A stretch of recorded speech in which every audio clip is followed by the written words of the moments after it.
நலம் காக்கும் ஸ்டாலின், உங்கள் குடும்பத்தின் நலன் அரசின் பொறுப்பு. சென்னை மெரினா கடற்கரைக்கு நீலக்குடி சர்டிபிகேட் பெறும் வகையில் மாநகராட்சி சார்பில் 7 கோடி ரூபாய் மதிப்பீட்டில் மேம்படுத்தப்பட்ட புதிய வசதிகளை துணை முதலமைச்சர் உதயநிதி ஸ்டாலின் திறந்து வைத்தார். அந்த காட்சிகளை பார்ப்போம்.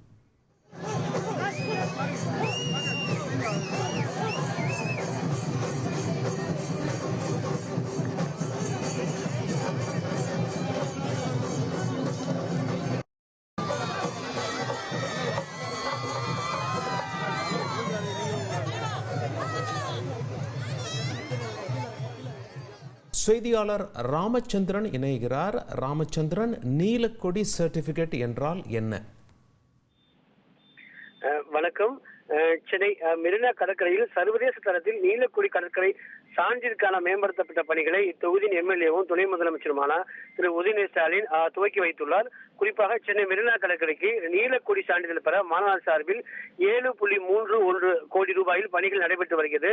அதன் ஒரு பகுதியாக சுற்றுச்சூழலுக்கு உகந்த மூங்கிலால் செய்யப்பட்ட கூரைகள், ஓய்வு நாற்காலிகள், குப்பை தொட்டிகள் மற்றும் சோஃபாக்கள் உள்ளிட்ட தயாரித்து நிறுவக்கூடிய பணிகள் நடைபெற்று வருகிறது. கடற்கரை பகுதியில் நடைபாதை, சைக்கிள் தடங்கள், விளையாட்டு பகுதி, கண்காணிப்பு கோபுரம், 360 டிகிரி சுழலக்கூடிய கண்காணிப்பு கேமரா, திறந்தவெளி உடற்பயிற்சி கூடம் போன்றவற்றை அமைக்கப்பட்டுள்ளது. சென்னை மெரினா கடற்கரை மற்றும் திருவான்மை உள்ளிட்ட 6 கடற்கரைகளுக்கு நீலக்குடி சான்றிதழ் பெறவும் தமிழக அரசு முயன்று வருகிறது. குறிப்பாக டென்மார்க்கை சேர்ந்த சுற்றுச்சூழல் கல்விக்கான அறக்கட்டளை நீலக்குடி சான்றிதழை வழங்கி வருகிறது. இச்சான்றிதழ் சர்வதேச அளவிலான என்பதால் இந்த சான்றிதழ் பெறும் கடற்கரை பகுதிக்கு சர்வதேச அங்கீகாரம் கிடைப்பதுடன் அங்கு சுற்றுலா பயணிகள் வருகையும் அதிகரிக்கும், மேலும் உள்ளூர் பொருளாதாரமும் அதிகரிக்கும் என்பது குறிப்பிடத்தக்கது.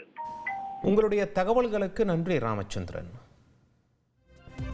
நலம் காக்கும் ஸ்டாலின், உங்கள் குடும்பத்தின் நலன் அரசின் பொறுப்பு.